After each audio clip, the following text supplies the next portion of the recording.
Oh, Thank you very much, and welcome to The Art of Restoration. So I'm Rebecca Norton from Sense of Direction. And Glenda, do you want to introduce yourself? I'm Glenda from Illustrations by Glenda. And we're delighted that you've been able to make it this evening. It's really nice to have so many people with us as well. So this is something that me and Glenda are quite passionate about, is sort of well-being and things. So, and we both came across this attention restoration theory, which is art, and wanted to share some tips from that, some of the information and bits and bobs from that, and hopefully give you some takeaways this evening, as well as tell you a little bit about our retreat as well, which comes under the art theory very well. So let me have a look. So I'm just going to share my screen with you now. Right one.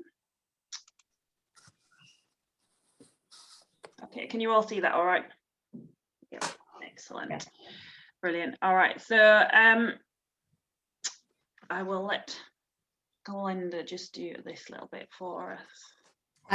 Basically, it's finding out if you are a woman or you know a woman who needs moving to the top of her to-do list, who probably gives too much and doesn't make enough time for herself. And I think also it's timely in that we're unlocking lockdown carefully, and it's time to unmute, really.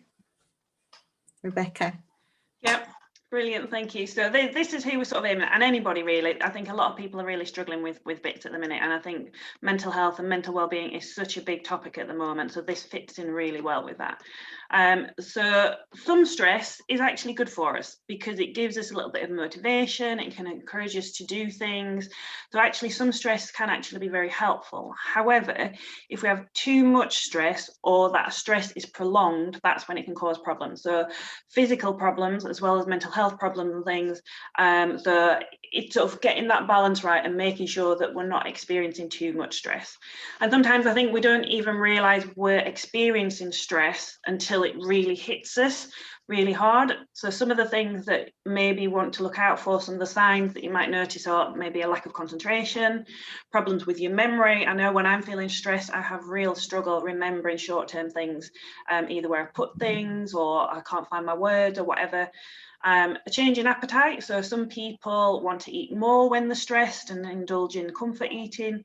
Some people eat less when they're feeling stressed and lose their appetite and can lose weight as well. And the same with changing sleep patterns. So again, some people just feel more tired and want to sleep more, where other people really struggle to sleep, or they might be tired all the time, get to sleep, but then struggle to stay asleep. So there can be a change in the sleep patterns. And also things like mood swings, irritability, snapping at family and friends and things. And unfortunately, we tend to take it out on the people that's nearest and dearest to us, which is not helpful, though we do have to be mindful. So I think sometimes it's just recognizing what your own signs of stress are. So we all have different ways of coping with stress. We all have different signs. So recognizing when we are feeling stressed and then taking action to make sure we're trying to sort of combat the stress and deal with it, rather than just sort of burying our head in the sand or continuing on, because ultimately if we don't deal with it, it will knock us out physically normally, and we'll get ill or something, and it can make us really poorly.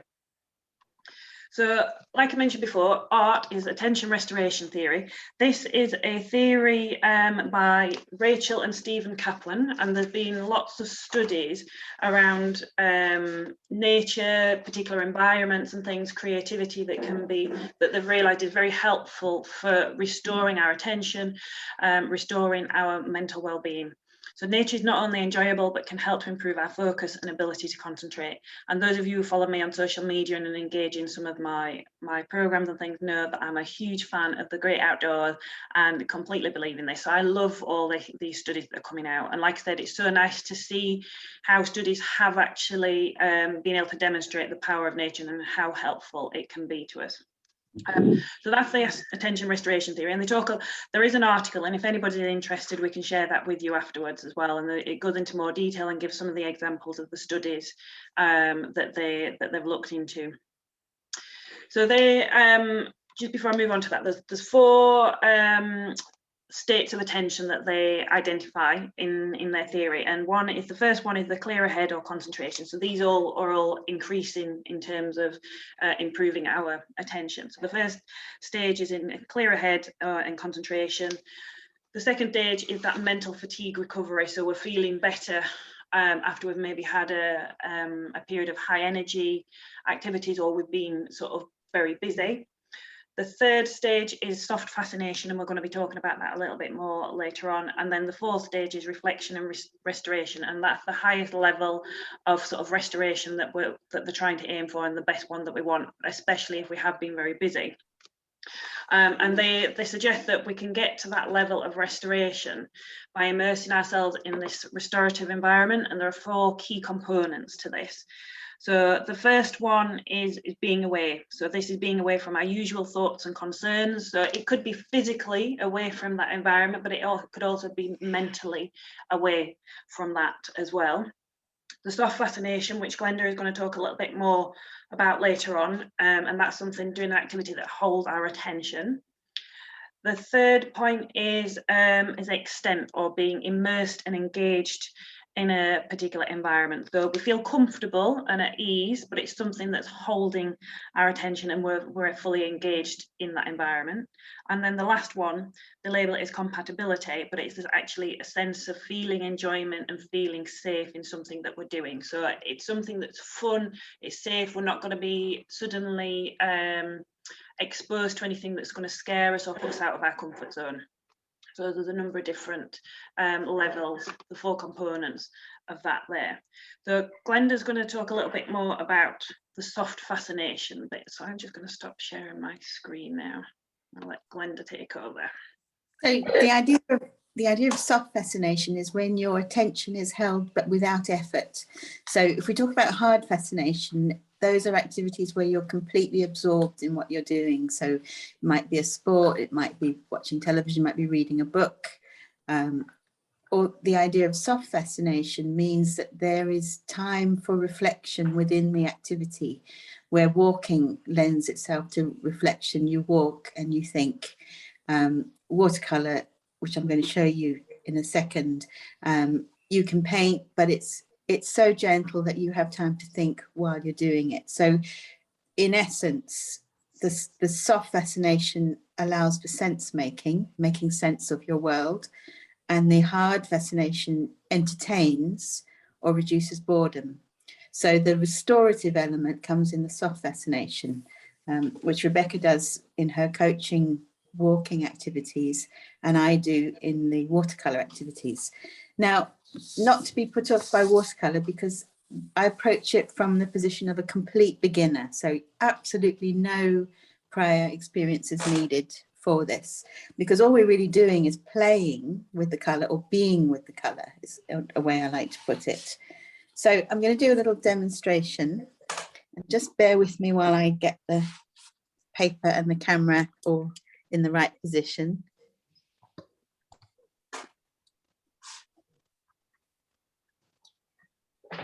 Okay, so all I'm going to do is, this is an example of the type of activity we would do on the retreat. I've got 3 colors. I've got a yellow, and I'm just going to see where my paintbrush is falling. And you need to move it over a little bit. You're not quite in the middle. A bit more, yeah, in that corner. Oh, the technology. How are we with that, Rebecca? Yep, that's fine. So I'm just going to make 3 stripes of color. So all I'm doing is taking my watercolor and painting a stripe. I'm not worried about whether it's straight or not straight, anything like that. I'm going to take my blue and create another stripe of blue. Just adding, not mixing any colors, just taking my colors as they appear in the palette. And then some pink. And laying that color down. And then I'm just going to join them, because this for me is the beauty of watercolor, is that the water actually does the work. So it's not about me, the painter. I'm just taking a clean brush with clean water, and I'm just linking my 3 stripes. And you can already start to see that it's mixing itself, because part of the trick with watercolor is the paper does some of the work, because the paper is holding the pigment. And I'm just going slowly, and I'm just being with the colour. Can even do a linking piece under here. And if I give it a little nudge in one direction, and then another nudge in the other direction, it's doing its own mixing. I can lift out a little bit of the excess water just to control the water. But that's a sort of general idea. I'm going to show you another example. So in this example, I'm just painting very loosely petals of a flower. No drawing, I'm not really worrying about drawing. I'm just doing shapes that I'm kind of familiar with.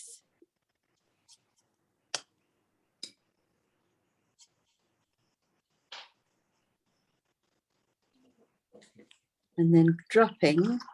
So again, I've put down one color. I'm going to drop. So this isn't me painting, this is almost just tinting, dropping. I'm just going to drop the color in.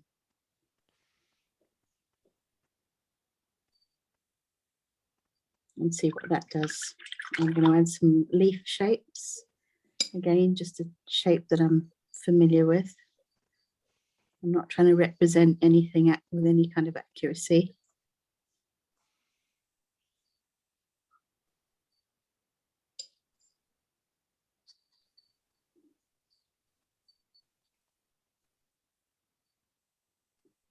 And this is really the magic of this medium. And the other reason I quite like watercolor is I'm not a fan of cleaning up.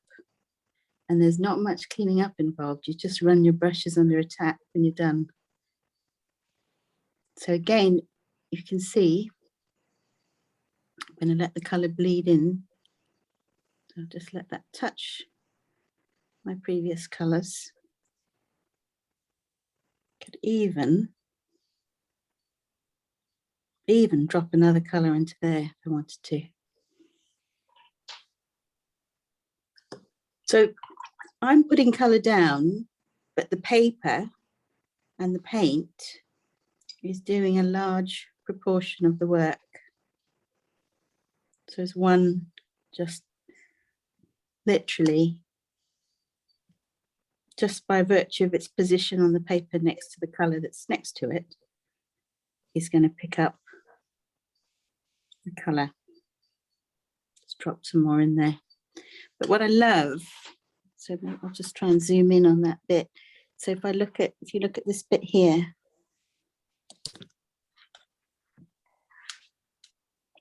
is how they mix and make their own colors. This is one I did a little bit earlier. The same principle as the first bit that I showed you. As you can see how I've just let the colors mix. So I've only got 3 colors that I'm working with, but I get an enormous amount of color from those colors. So that's the general principle. So it's not, I suppose what I'm really trying to say, it's not about being an artist.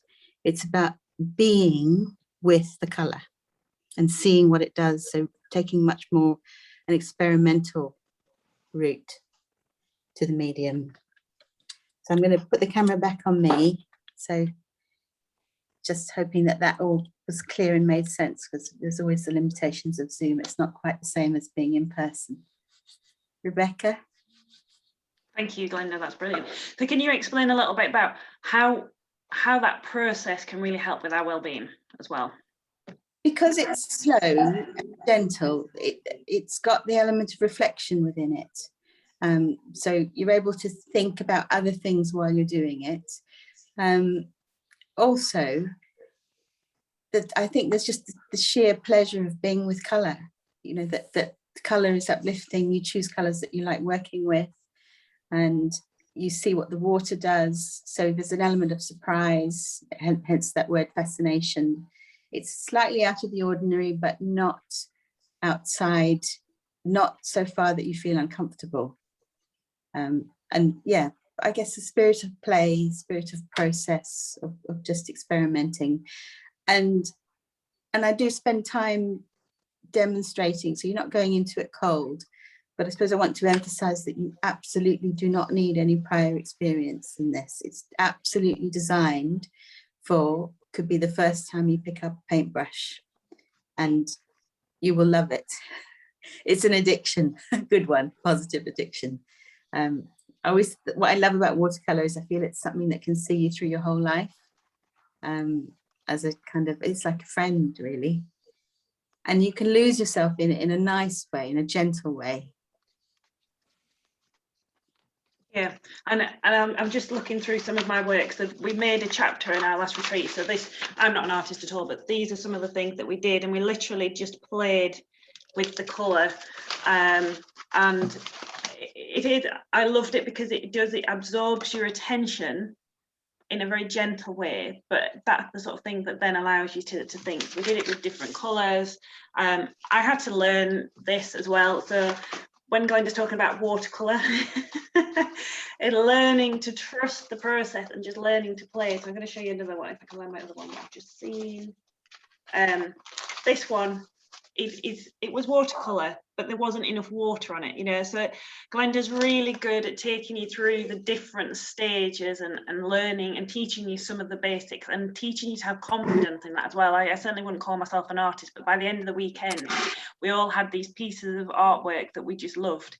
So they're actually dividers within my chapter. So this is something that we put together actually in the weekend. So we've got worksheets in there, and we've got different artworks and stuff. So they became our sort of dividers, as it were, in our chapters. And Glenda actually talked us through making the front and back covers as well. So we did the book binding as well. So these were lovely pieces of artwork that bound together all the different elements of the weekend. So the coaching side of it, the painting side of it.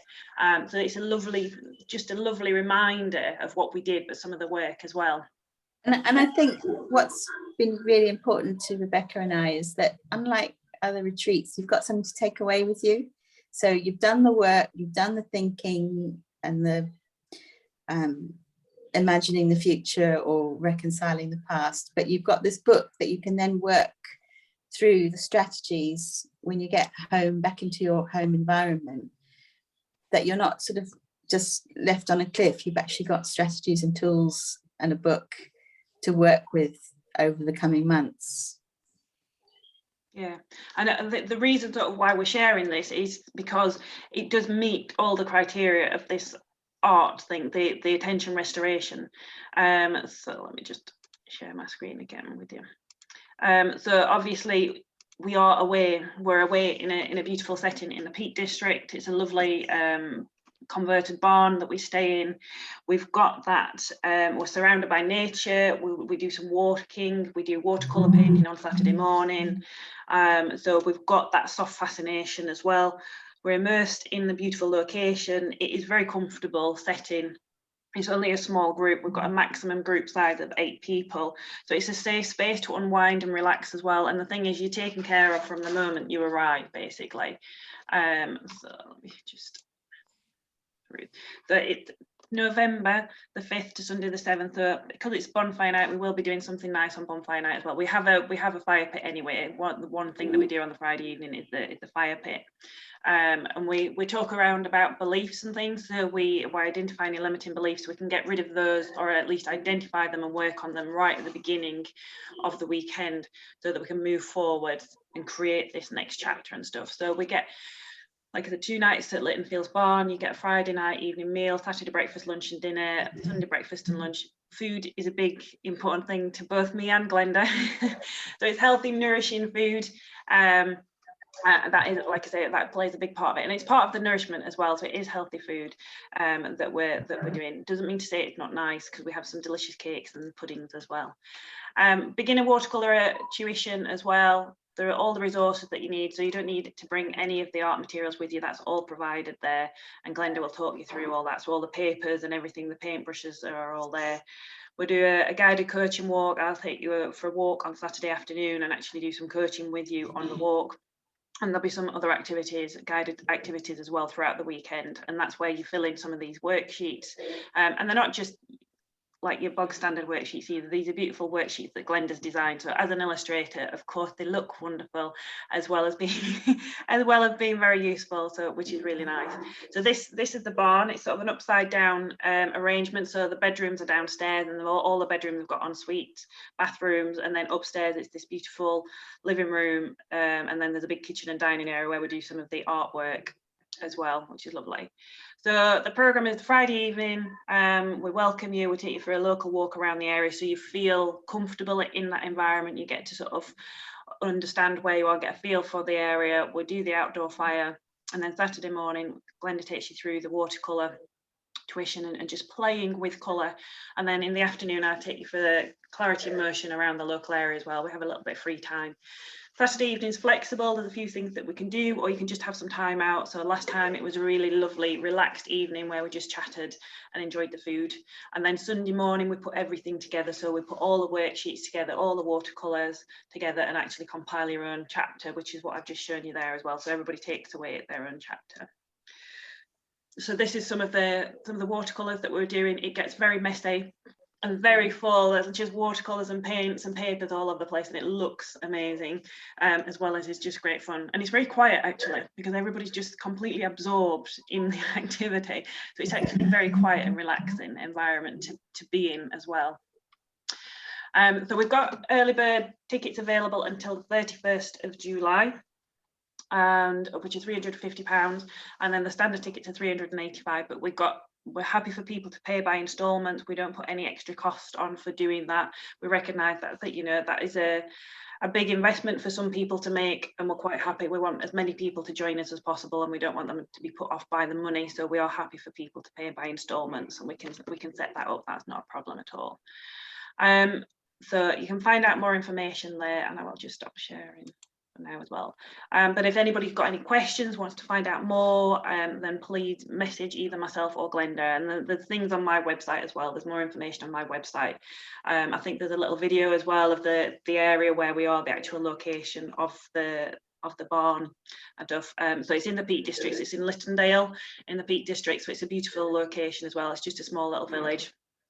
But yeah, I think, is there anything else, Glenda, that we wanted to? I suppose just to add that each bedroom has between 2 and 3 single beds. They're really, because it's a barn, they're big spacious rooms, so they're really comfortable. The whole venue is really great in the sense that if it rains, it's such a big venue that you won't feel cooped in if we have to spend more time indoors. And the other thing is that each of the bedrooms has its own ensuite. So it's, in terms of accommodation, it's very, very comfortable. Gorgeous. And there is a wood burning stove as well, isn't there? And in November, I can't wait for us to use that actually. And lovely views out into the Yorkshire landscape or Derbyshire landscape. So some of the benefits of going along really is, you know, you will, like we said, you will be looked after for the whole weekend. It's about coming and being taken care of. So this is aimed at people who perhaps overgive or always used to put other people first, maybe whether that's their job, their family or whatever. So we want to take care of people so as soon as they arrive. It's an opportunity for you to recharge your batteries, nourish yourself, restore that attention that we've just been talking about, and reconnect with your creative side as well through the art, through the walking. And it, like I said, it's just for busy women who overgive and don't always put themselves first, you know, and it's one of those things, you can only do that for so long before you burn yourself out. So Chris, I would love you to join us, but unfortunately you can't join us on this occasion, but maybe we'll have to do one another where Chris can join. Yeah, or if you know somebody who might be interested, then obviously you can signpost them to us as well. But yeah. Does anybody have any questions about any of it or any comments? You can always message us privately afterwards as well if you want to, or if anything comes to you, then you can always do that as well. We're quite open to have conversations and chats with people, and do some more. You know, we'll probably do something else before the end of the summer anyway, and explain a little bit more. But we're both passionate about helping people to feel better, and engage in creativity to do that in the outdoors. So it's both something that we love doing, and yeah, we can't wait to welcome people along to it. We had so much fun last time. We're really looking forward to sharing it again this year. thank you very much for coming along. If there's no questions, we'll end it there, and enjoy the rest of your evening. Thank you very much. Take care. Thanks, Rebecca. Thanks, Glenda. That was really good. Thanks, ladies. You're welcome. I hope you feel better soon, Zoe. Thanks, lovely. Take care. See you all soon. Bye.